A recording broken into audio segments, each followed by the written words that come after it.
Back to news. రానున్న ఎన్నికల్లో ఓడిపోతామనే భయంతోనే టీడీపీ ప్రభుత్వం వైఎస్ఆర్సీపీ ఓట్లను తొలగిస్తోందని ఆ పార్టీ నేత నారాయణస్వామి అన్నారు. ఏపీలో నియంతృత్వ పాలన కొనసాగుతోందని, చట్టాన్ని కాపాడాల్సిన పోలీసులు అధికార పార్టీ నేతలకు కొమ్ము కాస్తూ ప్రజాస్వామ్యాన్ని నిర్వీర్యం చేస్తున్నారని ఆయన అన్నారు.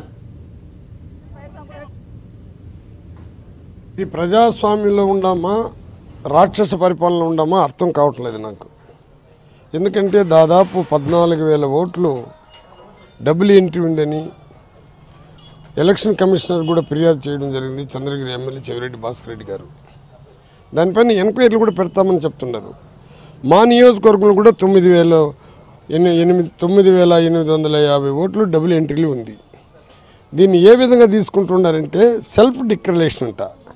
అంటే ఓటు తొలగించమని మేమే రాసిచ్చినట్టు డిక్లరేషన్ అని పెట్టి కేవలం తెలుగుదేశం నాయకులతో సర్వేలు చేపించి డిలీట్ చేపిస్తున్నారు.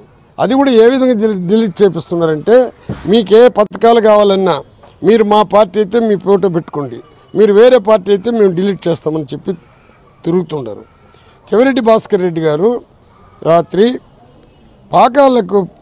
పాకాలకు సంబంధించినటువంటి చెన్నకేశ్వరరెడ్డిని, అదేవిధంగా ప్రకాష్ రెడ్డిని, నరేష్ రెడ్డి గారిని ల్యాప్టాప్ పెట్టుకుని వాళ్ళు ఎవరైతే సర్వే చేసినారని సర్వే ప్రకారంగా అంటే సర్వే చేస్తుండ రాత్రుల్లో ఆ సర్వే రిపోర్ట్లు వస్తే ఏ పార్టీకి ఎక్కువ బలం ఉండదని తెలియజేస్తారని సాక్షాత్ ఎస్పీ గారు కూడా నాతో మాట్లాడడం జరిగింది. ఇప్పుడు ఆ సర్వే చేస్తూ ఉన్నారంటే డిలీట్ చేస్తున్నారని వాళ్ళు ట్యాబ్ తీసుకున్నారట.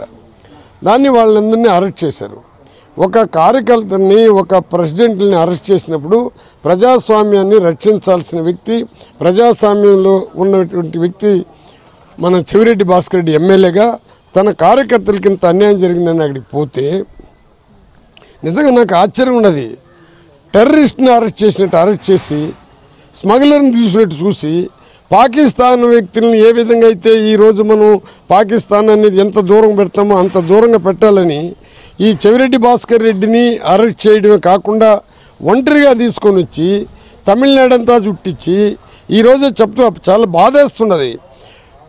ప్రాణభయంతో ఒక ట్యాబ్లెట్ ఇవ్వయా, నాకు బీపీ ఎక్కువైపోయింది, నేను పడిపోయినానని ఎక్కడో సైగ చేస్తే కూడా ట్యాబ్లెట్ కూడా తీసి ఇవ్వకుండా సత్యవాడికి తీసుకుని వచ్చి రాత్రి తెల్లారుజామున 5